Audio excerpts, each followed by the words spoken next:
welcome to Perspectives. I'm Lian Pek.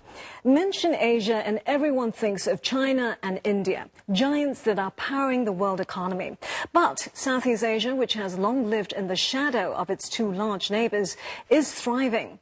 The Philippines, the former sick man of Asia, is now outpacing China, according to every economic indicator. There are calls that it is time to replace India with Indonesia as the eye in the BRICS economies. And Thailand is being touted as the car-making Detroit of the East when it became the seventh largest car exporter in the world in 2012. Southeast Asian economies are growing, but is this a short-term boom, or are we looking at a major economic shift?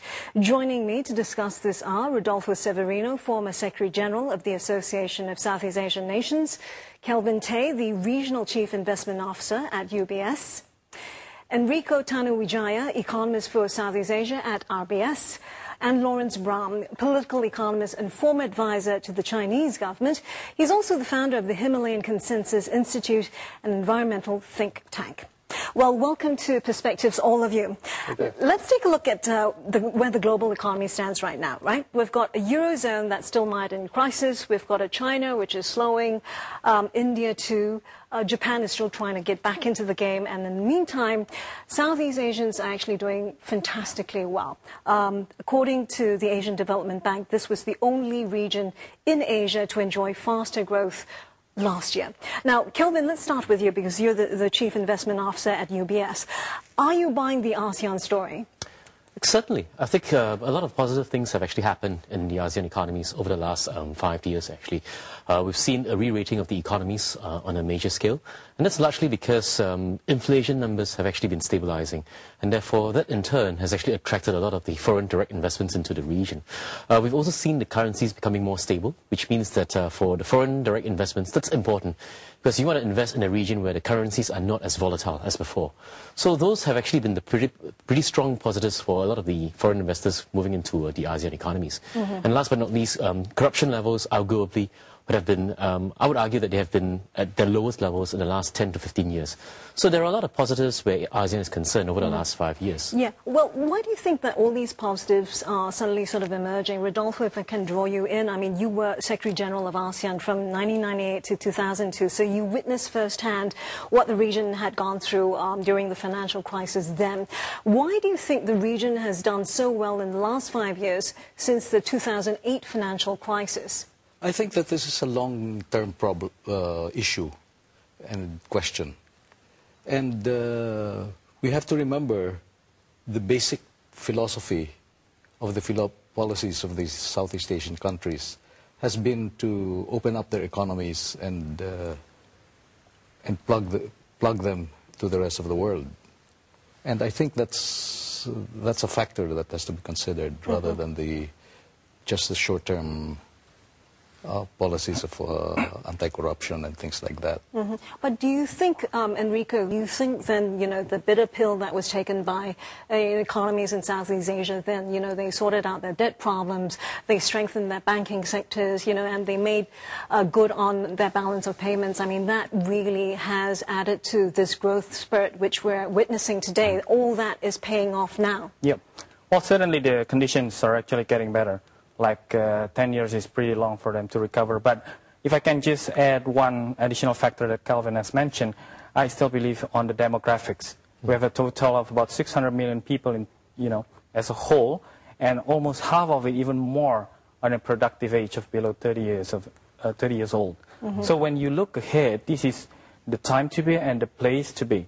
And one thing, you know, on the other hand, that is pulling them down is probably the investment growth has not really come back to pre-Asian crisis level. So this is one thing that I think worth highlighting going forward. Okay, we'll pick up on that later. Lawrence Brown, you were previously one of Premier Zhu Rongji's economic advisors as he husbanded China into the free market economy. You've written numerous books on China, right, about the Chinese century, and that was a term which you coined as well. What is your take on Southeast Asia right now? Has China sort of messed up because it's sort of preparing for a real slowdown in growth, or do you think the ASEAN story is really emerging? I think both are happening. Yeah. And you have to remember that the reforms of Premier Zhu put into place going from planning to market with the reforms of the 1990s. The past 10 years under Hu Jintao and Wen Jiabao has taken a different approach. There's been a rolling back of the market economy and an increase of state planning. There's been a tremendous drive toward infrastructure investment, roads, cement, steel, and this has not fostered a productive, creative economy. And now the new leadership under Xi Jinping and Li Keqiang are rethinking this. A lot of the Jew policies are being pulled back. But the result for foreign investors is they found that the China market is not meeting their expectations. There are enormous amount of local protectionisms at the local level, even almost mafiaism, that prevents the national level policies, which may be open, from being able to be implemented at the lower level. Plus the entire structure of cement, steel infrastructure, the resource costs, has raised labor costs, transport costs, created bottlenecks actually in the system, and in turn this has made many multinational corporations and Chinese enterprises diversify to Southeast Asia. So they've sort of hit a little hump in the road, as it were, and they feel the need to sort of restructure the economy. So I guess the opportunity cost then is to sacrifice the sort of double-digit growth, right, would you say, Kelvin, which they've seen and experienced in the last 30 years, and take the pain of structural readjustments, as Lawrence was saying. Yeah, absolutely. I mean, it's very similar to what we saw in the early 90s when the whole restructuring of the state-owned enterprises actually happened. We are basically at an inflection point right now where the Chinese economy needs to be restructured in the sense that it needs to grow a second engine to actually prop up the economy. Because without that, the economy is going to come to a standstill sooner or later. So we're seeing that happening right now. And whenever there's a restructuring of the economy, the capital markets just cannot move at a kind of pace that the foreign investors would actually like it to be. So this restructuring, I mean, the Chinese themselves are prepared to take this restructuring, right? I mean, but is that really good for the rest of us, for the rest of Southeast Asia? What do you think, Rodolfo? Like many big economies, it is full of problems. Corruption, the differences in the growing income divide, the difference between the coastal cities and the interior, and so on. So the Chinese policymakers have to take all of this into account, which may not, some may not be present, some of these may not be present in Southeast Asian economies. Would you agree, Enrico? Well, the way I look at things is to separate Asia into three different layers. We have the two giants, China and India, slowing, is because of the Europe and US situation, and China being an export-driven market is undoubtedly hit. On a second layer, you have the tiger economies, the export-oriented, especially the high value-added like Singapore, Hong Kong, Korea, and Taiwan. They are being hit as well because China is slowing down in terms of its export market.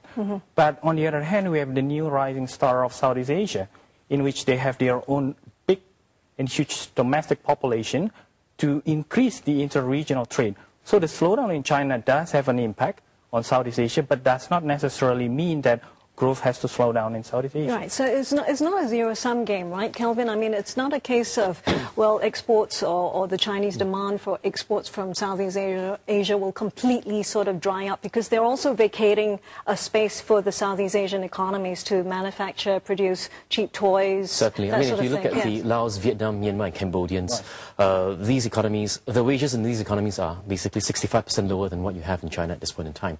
So with the Chinese economy moving up the value-added chain, they are basically creating this huge vacuum that these economies can actually fill and actually move in and provide the low-cost, underskilled manufacturing capabilities that China was, at one point in time, what it was actually known for. And we've seen this happening in history over and over again. In the 60s, you had Japan doing that. Then it became too expensive. So in the 70s, you had Singapore, Hong Kong, Korea, and Taiwan moving in. And then they became too expensive. Then you had the Malaysians coming in as well. And now finally you have the Laos, Vietnam, Cambodians actually moving into that vacuum there. So you have this moving in cycles going on all the time. 20 years ago I said China was going to be the factory of the world when I wrote China Century. And 10 years ago I said it's going to become the banker of the world. And that's really what's happening. And in many ways China is diversifying its own investment strategy. It's actually driving part of this growth in Southeast Asia, in Africa. It is, you know, the game now is where China goes, follow the money. And this is really also reflecting the fact that the manufacturing syndrome, the high growth rates in China have actually not necessarily created social stability. They're creating social instability because of the environmental desecration, the water contamination. People are demanding this to change. And the government is actually, we're encouraging right now in the leadership to rethink the GDP model. I mean, not to go as far as Bhutan's gross national happiness, but to come up with a new matrix, because ultimately the costs of this high industrial growth are going to create a greater fiscal problem for the future, for health care, for environmental repair, and of course, a lot of these investments are going into agriculture, into food. China is a major investor right now in South America, Africa, to feed its people. Okay, we need to take a breather now. When we return, we'll take a look at some of the standout economies in Southeast Asia, the dark horses, the surprises, and the best bets. Stay with us.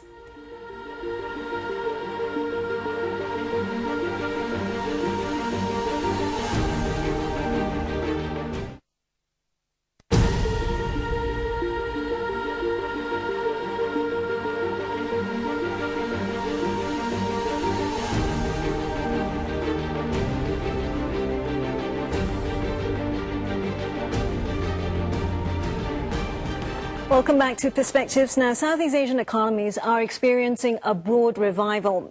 A revival that's been one of the world's actually best kept secrets until recently. So we're going to stop people guessing by trying to figure out, which the standout economies actually are. Let's start with Indonesia, because it grew faster than any of the other major economies in the region last year, according to the Asian Development Bank. It's expected to grow 6.6% this year, the sort of 6% growth that's expected for the next 4 years. Indonesia is booming, eh? To begin with, yes. Beyond demographic of 232 million people, yes, investment growth, investment to GDP is still predominantly low across Southeast Asian countries. And I think more than 60% of the GDP is actually sustained by private consumption. But if you delve more into that, I think if you look at other Southeast Asian markets, Thailand, in companion with the CLMV countries that Calvin has mentioned, which is Cambodia, Laos, Myanmar, and Vietnam, actually stand as a very important gateway for them to build inroad. And apart from that, you have other Southeast Asian countries like Philippines offering the business processes outsourcing and other services-related industries. And they are the standouts because it keeps on sustaining the current account balances as compared to other Southeast Asian nations. Of course, we have Malaysia and Singapore that is still predominantly export-oriented. They are slowing. Now, Singapore is facing a longer-term issue of productivity slowdown, but Malaysia, I think, on the other hand, needs to innovate on the manufacturing sector. Well, coming back to Indonesia, I mean, McKinsey & Company, basically, it's predicted that Indonesia will be the 7th largest economy in the world by 2030. There's certainly a growing sort of chorus of believers who think that Indonesia is destined to be the next China. Would you agree? I would agree. It's going in that direction. Certainly, it should be the other added another eye to the BRICS, and certainly the BRICS is an artificial configuration. And we're looking at China with Asia, Brazil for representing South America. These are just representative countries. But I think what we do see happening now is a drive toward creating a new financial architecture that will represent the developing countries for the underdeveloped countries. Effectively, we talk about a BRICS Development Bank, BRICS Stabilization Currency Fund, built on, in fact, the Chiang Mai initiative of the Asian financial crisis. Ultimately, there'll be the question of what will be the next reserve currency. Will it be a yen-based currency or a basket of developing nation currencies? This financial architecture will be more relevant to the needs of the developing world than what the Washington Consensus, the World Bank, IMF, and WTO have been able to provide. Okay. But actually speaking on Indonesia, I mean, if I can just draw two different points from China is that, firstly, in terms of subsidies, for example, Indonesia needs a lot of reform, and it's not happening. And even if that happens, they need to reallocate it into a much-needed infrastructure investment. Now, China is actually facing too much of it, but now Indonesia has barely started. So I think...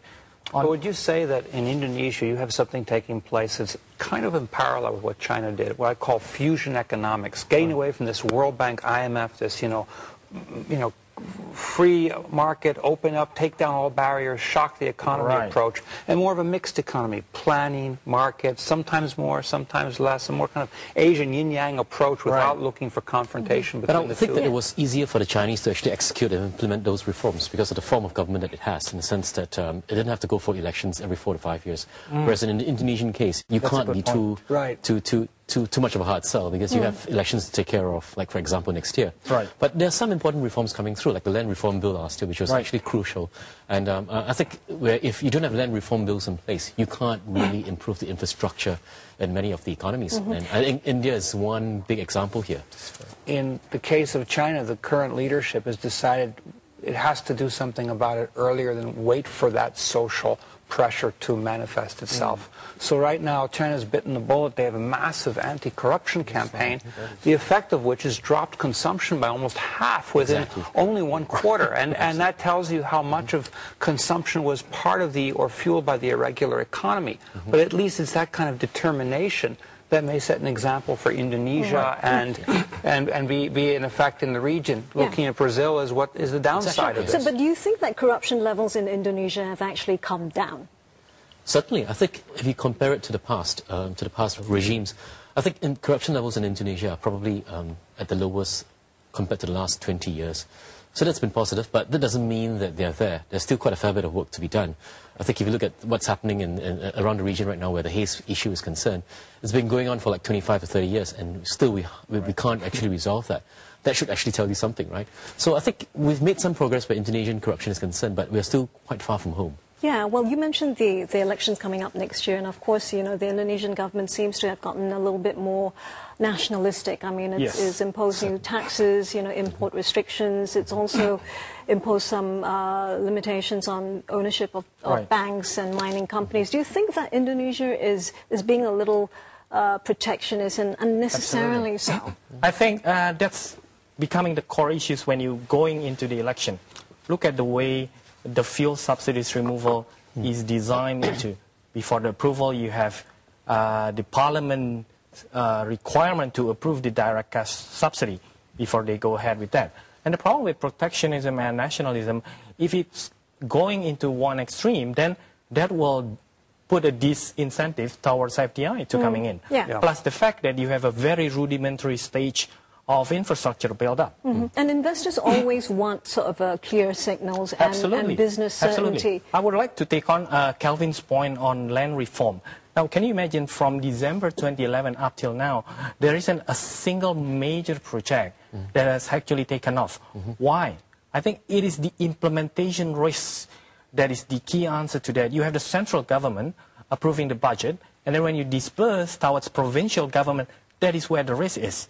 You know, if I can put one joke in this table is that you can have enough money to build a bridge, but because of implementation, you just build half and that's it. It's the leakage that you But I guess the key here is they need to tackle this because in order to sort of fix the poverty problems within Indonesia, I mean, the Indonesians themselves, they've acknowledged that they actually need a massive amount of FDI, which means really that they need to be sending clear signals to foreign investors, Rodolfo. Yes. The foreign investor needs stability and minimal corruption. But this is also the agenda of the growing number of people in cities. And I think that the divide is not so much generational as city as against the rural areas, because the present leaders will say against those who are demonstrating against them. We were elected. But by whom were they elected? By the rural people. Let's move on to the Philippines. I think urbanization is also fueling the sort of consumption growth story there. You know, I mean, historically we had 4 major economies in Southeast Asia. We had Indonesia, Malaysia, Thailand, Singapore, and these 4 economies account for about 3/4 of the regional output. But suddenly Philippines is also pulling its weight too. In the first 3 months of this year, it beat every analyst estimate, even the most bullish, with growth of 7.8%, and it surpassed past China as one of Asia's fastest growing economies. So are we witnessing a serious turnaround story in the making here in the Philippines? Enrico. I would like to highlight that point, and that's why I'm relatively more positive on the Philippines, because the reform is much more structured, much more measured, and it comes more efficient. Like the way to increase the tax revenue base is increasing, and then the private-public partnership project takes off relatively better compared to Malaysia, for example. And finally, despite you send a lot of workers overseas, this remittance strategy rather, is the one keeping the current account balances remain positive and sustaining private consumption at the same time. So there you have it. You have strong growth and strong currency at the same time. And the inward remittances are actually stabilizing the currency as well. Right. Because come hell or water, the remittances will not drop off. It will always be there. And they add to the GDP. Yes, but anecdotally, of course, we're also hearing that Filipinos are returning home because the economy is looking up. But really, if you've got such a huge workforce parked outside of the Philippines, I mean, there's a huge diaspora. Isn't the point of FDI really to eventually try to make the Philippines a place where the Filipinos themselves can work in, where they can afford to work in with better quality jobs, right? Capital takes the course of least resistance, and when you have a cheaper labor force and you have the government at least going in the direction to put in the infrastructure to enable that labor force to be utilized, capital is going to flow there. It's really part of the pioneer economies of Southeast Asia right now, and Myanmar, Philippines, Cambodia, these will be the rising powers. And you have a huge population as well, 100 million, close to 100 million people, young people, and it's very far from full employment, so you have a huge labor force to be tapped on, despite the fact that you have so many people working overseas. Okay, yeah. Well, we need to take another commercial break now. Do stay with us.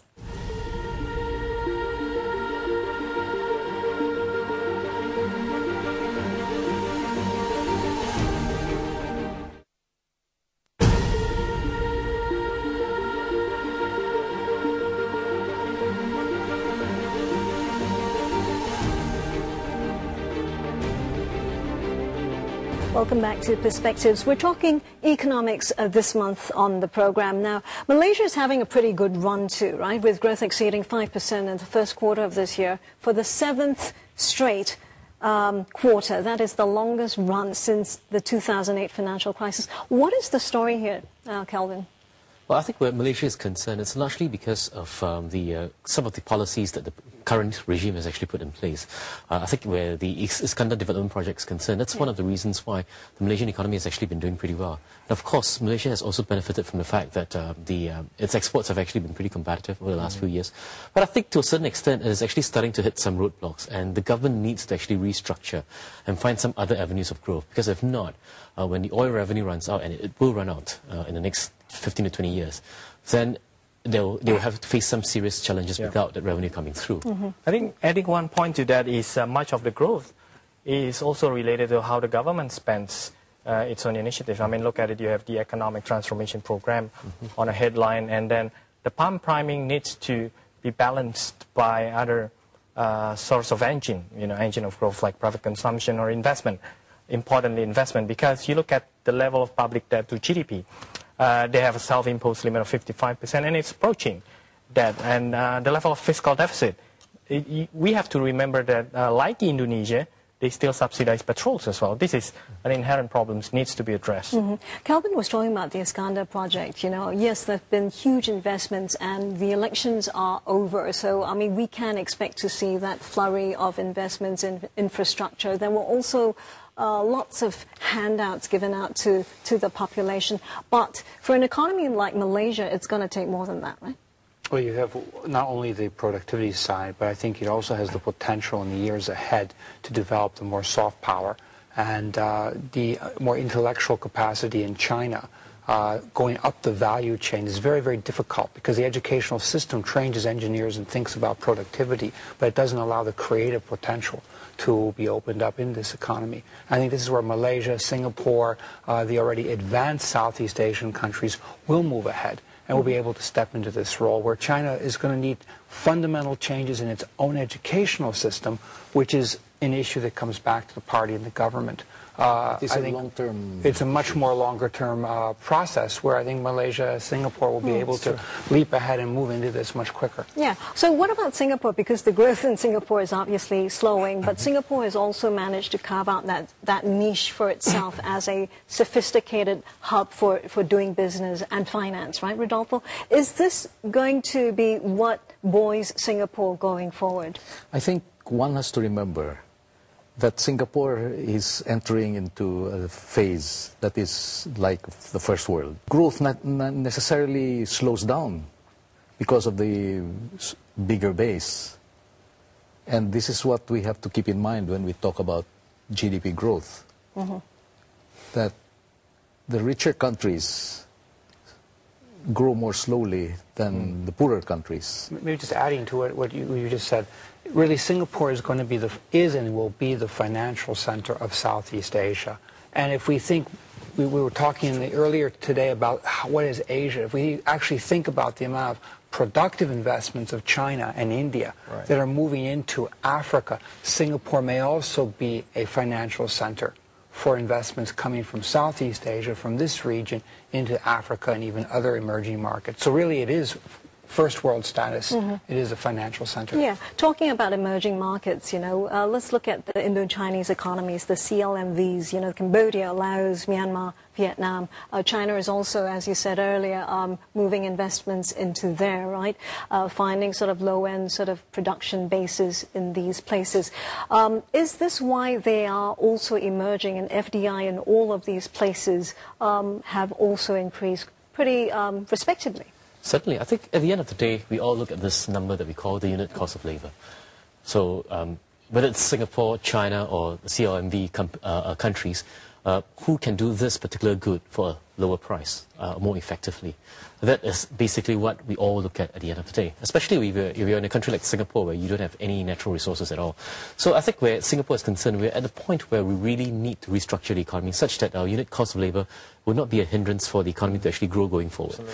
We can't compete with the likes of Laos, Vietnam, Myanmar and Cambodia simply because these guys can produce things far cheaper than us. So we need to produce a higher level of things at and the sort of goods that these guys can produce, and at a pretty affordable cost as well. And I think we are basically at the crossroads of trying to get this done. Absolutely. And I think in China's case, they've actually realized that as well.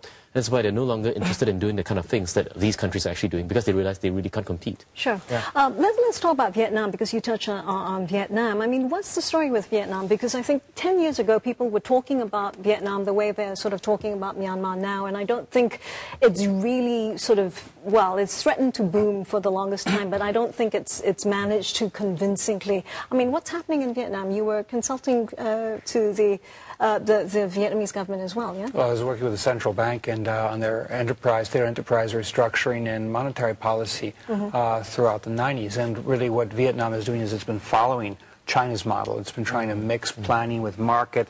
It does carry a lot of the same problems that state-owned enterprises have had to become corporatized, as they say. And it's had to address the issues that come with a planned economy. This is very different from Myanmar. Myanmar is going more the direction of Thailand, and the pattern is, you know, it already has a market basis. It has a military government, so in a way, as that government transforms into a democratic system, the pattern is going to follow Thailand much more than Vietnam. Vietnam is still very much in the shadow of China. But do you think Myanmar is opening up too fast in terms of the economy itself? Or in the it's not whether I think it's opening too fast or not. It's what's going to happen. The investment is pouring in. It's pouring in a way that's going to transform it both positively and negatively at the same time. Because I think Vietnam went through the same issues about 10 years ago, just before its entry into WTO. Right? Like China, it can control it because it is a one-party system. They can pick and choose and say, well, we want to open this sector, we want to close this sector, we're not ready to open that. So they have the ability to manage. It's what I call managed marketization. Myanmar doesn't have that capability because of the nature of the political structure. It will be like Thailand, where the money flows into whose actually, pocket once these fundamental issues are resolved, one common thread that I think will shine from the CLMV countries is that in the first stage, there will be a very attractive hub for production, because of the cost competitiveness and all that. And once they grow, like either take 5 years or 10 years or 15 years for that matters, they will be the consuming class. And that is where the pinnacle of, the intra-regional trade and consumption would actually flourish. And that is why I'm pretty much positive on Southeast Asia. Rodolfo, would you say that there is a derailer in the prospects of Myanmar in terms of the ethnic conflicts that we're still seeing there, although the international community has bestowed legitimacy on the Myanmarese people? I think a lot of external investors are pouring money into Myanmar because of its natural resources and because of the many sectors that are not used, that have not been used before. But Myanmar has huge problems, and once the foreign investor faces these problems, then we will have another thing coming. Okay. What about Cambodia and Laos, if I can move on to them? Basically, should people be dismissing them because are they too complicated, too small, and too weird for mainstream investors, which has always been the perception about these economies? Well, it depends on what you're investing in. And in the case of Laos, of course, it's unique. It's a landlocked, tiny nation, but it possesses its own resources and its own tourism potential and also some manufacturing. Cambodia is much different. It has a much bigger population. It has the potential infrastructure. So these are different opportunities. But what they function is actually a catalyst. Look at the way Thailand comes up with its infrastructure project of 2 trillion, but just to go inroad to these countries. Yes, at the beginning, it is landlocked and everything, but the way it goes into reform would actually perform themselves as a catalyst for a bigger Southeast Asian, a more mature Southeast Asian economy like Thailand to grow into this infrastructure budget. As Southeast Asian economies become more mature, inter-investment is going to be the driving force. And I think even in the case of Myanmar, the great opportunity is don't listen to the World Bank, IMF, all these people who don't know about, who've never been to a village advising you about village economics. Turn to Southeast Asia, turn to your neighbors because they have the experience, they have the mistakes, they have the wealth of knowledge. And really, I think it's inter-Asian investment that is going to create a symbiotic force unto itself. And would you say this inter-Asian sort of investment is also going to go in a lot into infrastructure, right? Basically for the Indo-Chinese economies, for Malaysia, Philippines, Indonesia. I mean, they're all growing, but are they being limited by their infrastructure? Connectivity is a big problem. I mean, if you go into Jakarta, you know what I mean, right? The airport is just not able to handle the sort of capacity it's seeing right now. So it's a big issue. I think at the end of the day, it still boils down to infrastructure. If you can get the infrastructure rolling and growing, then growth is sustainable. If not, it comes to a standstill. I agree with Kevin, because that's really what Zhurongji did in the 1990s. It was putting in the infrastructure to be able to get goods to ports and do it efficiently. Yeah, exactly, The problem with China is that the last 10 years we went overboard on the infrastructure and actually created our own bottlenecks because of the over-excessive pumping of money into infrastructure. And from the government that's very side, deceiving, right? Because when you look at China and all the infrastructure there, you think that China is a highly developed economy when it's not really. And so this is catch-up time. And one would think that are there constraints from the government side? Apparently it's not. Fiscal space is the most, flexible, most has a lot more space in Southeast Asia. They should be comfortable enough to spend. I don't know whether it's a function that 10 years ago they were taken aback that, by leveraging too much, then they go into calamity, financial calamity. But I think they should really, it's the time to spend up, especially. I mean, just to take up your point on don't listen to the World Bank, IMF, I think at the end of the day, if we step back a little bit, it's basically whether is the Anglo-Saxon model of capitalism really suitable for this region. Absolutely.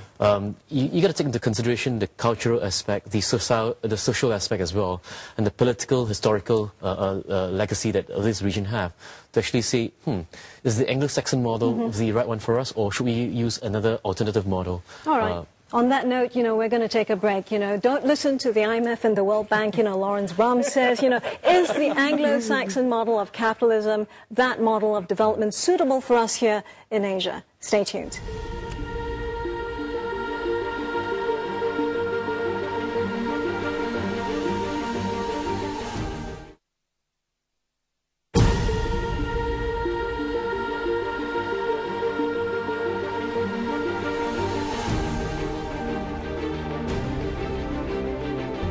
Welcome back to Perspectives. Now, is the Anglo-Saxon model of development, is that really right for Southeast Asia and Asia as a whole. Let's start with Rodolfo. ASEAN is pushing ahead with plans to unify the region's economies into a single free trade zone come 2015, right? The ASEAN Economic Community Initiative, that kicks in. We're going to see progressively, hopefully, the free flow of goods and services, investment, labor amongst member countries.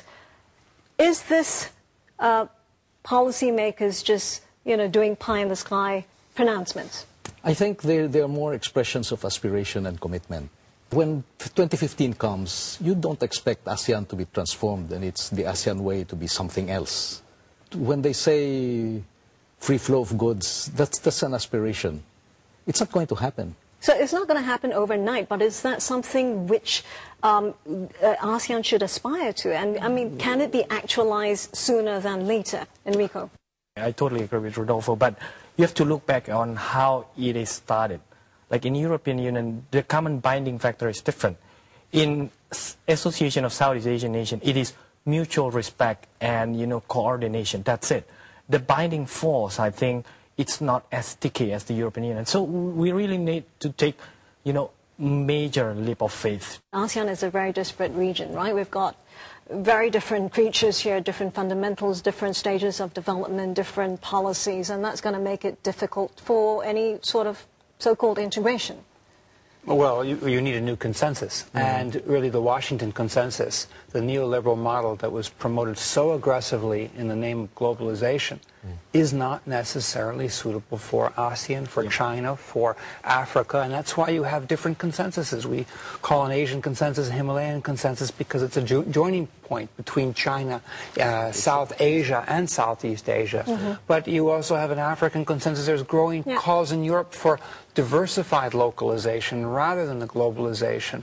And the answer is there is no one model. And particularly in Asia, there are so many cultural connectivities, experiences together, that it does not necessitate the application of the Anglo-Saxon or the Washington consensus. And if we look at what's played out in the Eurozone, I mean, that's not a consensus which we sort of aspire to or are jealous about. I mean, I guess the difference here is we don't really have a Euro-style common currency. But Europe's reacting against that now. And the rest of Southeast Asia do not exactly aspire for a common currency. Although, in theory, that would be very convenient for everybody. It's true. But in reality, it's not achievable at all. Yeah, but I just tend to look at it from two major issues, like monetary policy and fiscal policy. These are the two key binding factors. I mean, monetary policy, you have Singapore performing an exchange rate policy base, and Thailand and Indonesia is an inflation targeting central bank, and Philippines, all sort of, different strategy. And then we haven't mentioned about the smaller economies. They're just facing a different struggle. Like Vietnam has a massive increase in interest rate only to cut it in months later, and inflation are very, very volatile. So I think, and as economists, we've always downplayed the importance of the social, cultural, historical factors. I think if you look at this region, we're far too diverse for it. Actually, that to actually happen. We're more diverse than the European Union itself. Yes. I mean, even the term Indo-China tells you something, right? It's India, China. Yes, it's a loose collection of entities. I mean, but the mantra has always been that, look, if it were a single market, right, it would be a massive market. It's got a population of 600 million. That's larger than the whole of the EU. So integration is going to benefit us, right? It's going to create that level playing field where companies can transition from one country in ASEAN to another country. It can't be forced integration, and Europe is reacting against it now. I mean, even reacting against the one currency. In Spain alone, in response to the financial crisis, there's over 20 local currencies that have been issued. So you have, again, a return to diversified localization rather than trying to push everything into one cookie-cutter model. People are reacting against that. So the integration of Asia, Asians are pragmatic, and the integration will be one which is step-by-step sequenced, based on need, based on accommodation, based on consensus. The financial depth in itself is not sufficient enough to build a common currency. I mean, you look at the way the total combined FX reserves, not even close to, probably, India or other Asian economies, the larger ones, of course, or let alone Singapore in itself could stand up. You know, but how about the rest of the Southeast Asian nations? Yeah, and even if there were a more seamless sort of transition from one country to the next, I mean, do investors actually work that way? Are they looking at the region as a single market, or are they looking at it from a country level and they're seeing the pockets of money to be made in different countries? You don't need the market to be integrated to actually draw foreign direct investments into the region itself. I think if you look at the EMU right now, and you look at the UK, and you look at ASEAN, it's a completely, completely different level altogether. I mean, which region in the world has actually attracted a lot of the flows coming out of QE in the US? It's basically this region. So if a common currency or a common economic region could actually attract more flows, obviously the EMU wouldn't be in the sort of trouble that it is in right now. But would you agree that, something like this would help the smaller economies? It will help them compete with the giants like China and India? I agree, and I think I like the way Calvin explained about it. I coin it like more of a rotational play, like Indonesia benefited from 2009 to 2011, and then Philippines started to rise, and then Thailand. Obviously, when it rotates, then some of the smaller economies will get a positive spillover. Evolution of a BRICS development bank, or again building in the Chiang Mai initiative, which is entirely an Asian response to the Asian financial crisis, to create a currency stabilization fund for the region by the stakeholders in the region, I think is a more pragmatic way to go than you look at anything of a European model at all. I think so do you think that this sort of development sort of models, I mean, they're already sort of shaping up basically here in Asia? The development models here are really evolving from people here themselves. I mean, the China model was mixing market and planning. Malaysia adopted some of that. Vietnam adopted its own version of it. Indonesia to some extent, but it's all different, and there's no cookie-cutter model fits all. Yeah. So is it a Western mindset or a developed world mindset that you can't have a sort of hybrid models of development, that, you either have to be totally capitalistic or totally state-planned? And what we're seeing here is a very hybridized sort of interpretations of what advice is not to read the newspapers. Yeah, because that's where all the models are made. Exactly. And these are ideological models. I mean, what's coming out of the think tanks in the West is ideological. It's market fundamentalism. It's built on principles.